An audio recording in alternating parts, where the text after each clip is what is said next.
In today's video, I'm going to teach you how to move a text box in Power BI, along with some essential editing and formatting tips to make your dashboards look more professional.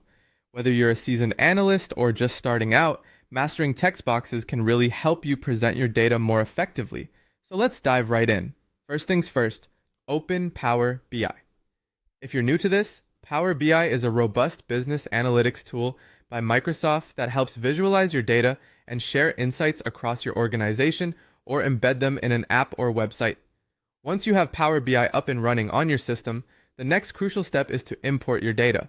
You can do this by selecting the Get Data option, which is prominently displayed. Depending on where your data is stored, you can choose from various data source options like Excel, SQL Server, online services, and others. Simply follow the prompts and Power BI will guide you through connecting and bringing in the data you need to work with.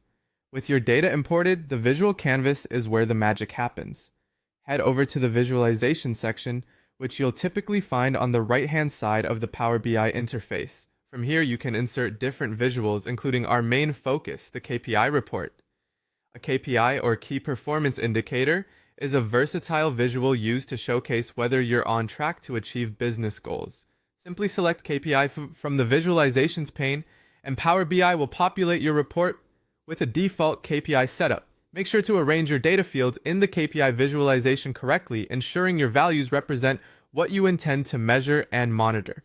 Now, let's shift our focus to the text boxes. Text boxes are vital for annotating and explaining your visuals. To add one,